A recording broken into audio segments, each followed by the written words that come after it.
Friends, మీకు ఈ video నచ్చితే లైక్ చేయండి, సబ్స్క్రైబ్ చేయండి. ఇంకా నువ్వు బాధపడకురా, భగవంతుడి మీద భారం వేయమని డాక్టర్ గారు చెప్పారు కదా. భగవంతుడు మనకు మేలే చేస్తాడు, భూమి బ్రతుకుతుంది అని శారద ధైర్యం చెబుతూ ఉంటుంది. శరత్చంద్ర కుప్పకూలిపోయి కుర్చీలో కూర్చొని ఉంటే అప్పుడే అపూర్వ ఫోన్ చేసి, బావా ఇప్పుడు భూమికి ఎలా ఉంది బావా అని ఏడుస్తూ అడుగుతూ ఉంటుంది. భూమి ఇప్పుడు బ్రతకదని డాక్టర్లు చెబుతున్నారు అపూర్వ, 1% కూడా బ్రతికే ఛాన్స్ లేదు అని డాక్టర్లు చెబుతున్నారు అని శరత్చంద్ర ఏడుస్తూ ఉంటాడు. అయ్యో బావ, అలా మాట్లాడకండి బావ, భూమి ఖచ్చితంగా బ్రతుకుతుంది. మనం కావాలంటే స్పెషలిస్ట్ డాక్టర్లని పిలిపిస్తాము. నేను వెంటనే ఇంటర్నెట్లో కూడా సెర్చ్ చేస్తాను అని అపూర్వ అంటే, లాభం లేదు అపూర్వ, నేను ముంబై నుండి ఒక స్పెషలిస్ట్ డాక్టర్ని తీసుకువచ్చాను. ఆ డాక్టరే 1% ఛాన్స్ కూడా లేదని చెప్పాను. ఇక ఏ లాభం లేదు అపూర్వ అని శరత్చంద్ర చాలా ఏడుస్తూ ఉంటే, అయ్యో బావా, నేను ఇప్పుడు నీ ఆనందం కోసమే ఎన్నో పూజలు చేశాను. ఇప్పుడు భూమి బ్రతకాలని కూడా నేను పూజలు చేస్తాను బావ, భూమికి ఏమీ కాదు బావ అని మనసులో నవ్వుకుంటూ పైకి మాత్రం శరత్చంద్రకి ఏడుస్తున్నట్లు మాట్లాడుతూ ఉంటుంది. ఫోన్ పెట్టేసిన అపూర్వ, పిన్ని నువ్వు చెప్పింది నిజమే, ఆయన ఒక ఫ్లైట్లో ఒక డాక్టర్ని తీసుకొచ్చారంట, కానీ ఆ భూమి బ్రతకదంట. నువ్వు చెప్పింది ముమ్మాటికి నిజం. ఆ భూమికి ఈ భూమి మీద మెతుకులు అయిపోయాయి, ఆ భూమి చావటం ఖాయం అని అపూర్వ అంటుంది. అయితే నువ్వు నాకు మాట ఇచ్చినట్టు నా పెళ్లి ఘనంగా జరిపిస్తావు కదా అని గోరింటాకు పిన్ని సిగ్గుపడుతూ అడుగుతూ ఉంటే, ఇంటి పెళ్లి సుప్పు చావుకి వచ్చినట్టు భూమి పెళ్లి నీ చావుకి వచ్చినట్టు నీ పెళ్లి ఘనంగా జరిపిస్తాను, ఖచ్చితంగా నిలబెట్టుకుంటాను అని అపూర్వ అంటుంది. అయ్యో, నువ్వు పెళ్ళి అని అనగానే నా మనసు పులకరించిపోతుంది. నాకు చాలా సిక్కేస్తుంది. నా పెళ్ళి బాగా జరగాలి అని, ఆ భూమి చనిపోవాలి అని నేను పూజలు చేస్తాను అని గోరింటాకు పిన్ని మెలకులు తిరిగిపోతూ వెళ్తూ ఉంటుంది. భూమి కథ ఎగిసిపోయింది, ముగియాల్సింది ఆ గగన్ కథ. సగం కథ ముగిసిపోయింది, ఇక గగన్ గాడు చనిపోతే పూర్తిగా ముగిసిపోతుంది అని అపూర్వ సంతోషపడుతూ ఉంటుంది. తర్వాత గోరింటాకు పిన్ని అప్పుడు అపూర్వ గుళ్ళో కొబ్బరికాయల్ని కొడుతూ ఉంటుంది.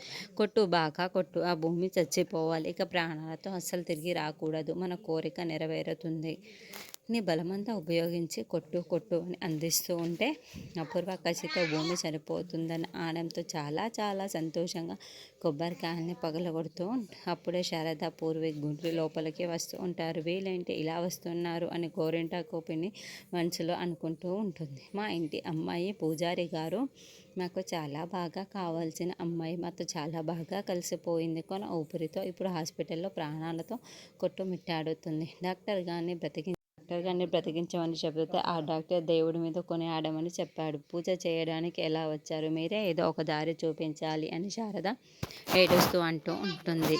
సమయానికి సరైన గుడికి వచ్చారు అమ్మ, ఈ గుడికి చాలా విశిష్టమైన పేరు ఉంది అని ఆ గుడి విశిష్టత గురించి మొత్తం కూడా వివరించి చెప్పారు. ప్రాణహాసుడైన ఆ శివుని వేడుకుంటే ఖచ్చితంగా మీ అమ్మాయి ప్రాణాలు నిలబడతాయి. ఆ ప్రాణహరుడైన పరమేశ్వరుడు మృత్యుంజయుడుగా మారిపోయి ప్రాణాలు నిలబెడతాడు, దానికి కఠోర దీక్షలు చెయ్యాలి అని, ఈ దీక్షలో మీరు అమ్మవారిని ప్రసన్నం చేసుకోవాలి. అమ్మవారిని ప్రసన్నం చేసుకోవడం అంటే అమ్మవారిని ఆవహించినట్లే.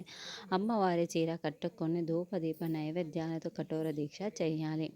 ధూపదీప నైవేద్యాలతో శివుని చుట్టూ ప్రదక్షిణలు చేసి ఆ పరమేశ్వరునికి సమర్పిస్తే, శివనామస్మరణంతో ప్రదక్షిణ చేస్తే, ఆ పరమేశ్వరుని ఎదుట అఖండ జ్యోతిని వెలిగిస్తే యమపాశం మన దగ్గరికి వచ్చినా కూడా అది వెనక్కి వెళ్ళిపోతుంది, ప్రాణాలు నిలబడతాయి. కానీ ఒకసారి ప్రదక్షిణ మొదలుపెట్టిన తర్వాత మీరు వెనకడుగు వేస్తే అదే మీకు యమపాశంగా మారిపోతుంది. కాబట్టి బాగా ఆలోచించుకొని నిర్ణయం తీసుకోండి అని, ఇంకేం ఆలోచించేది లేదు.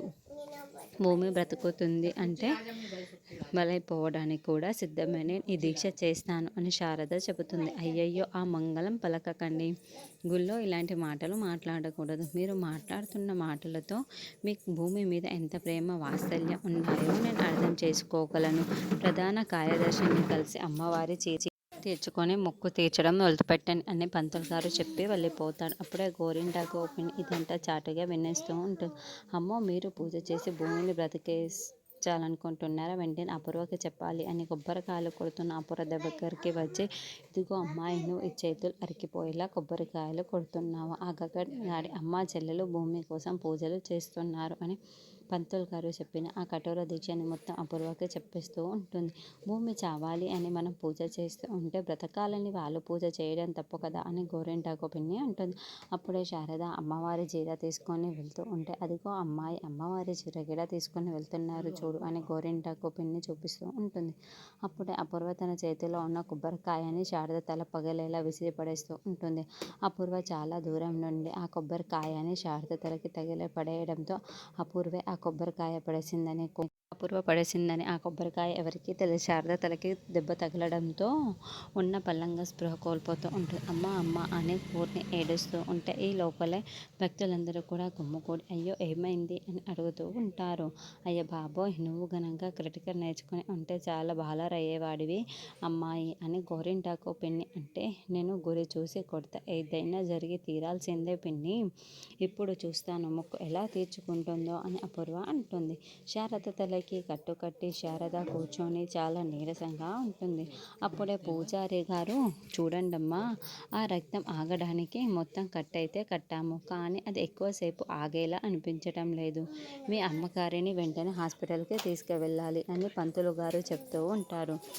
ఏంటి పంతులు గారు మీరు ఆ మొక్కు తీర్చుకోవాల్సిందే అని శారద చెప్పడంతో అది కాదమ్మా నా మాట విను హాస్పిటల్కి వెళ్దాం అని పూర్ణి అంటుంది. లేదు భూమిని బ్రతికించుకోవాలి నేను ఎంత కష్టమైనా చేస్తాను ఆ కఠోర దీక్ష చేస్తాను అని శారద చెబుతుంది. చూడమ్మా ఇంత గాయమైనా కూడా మీరు ఇంత కఠోర దీక్ష చేస్తున్నారు అంటే సిద్ధపడ్డారు అంటే ఆ భూమి కూతురు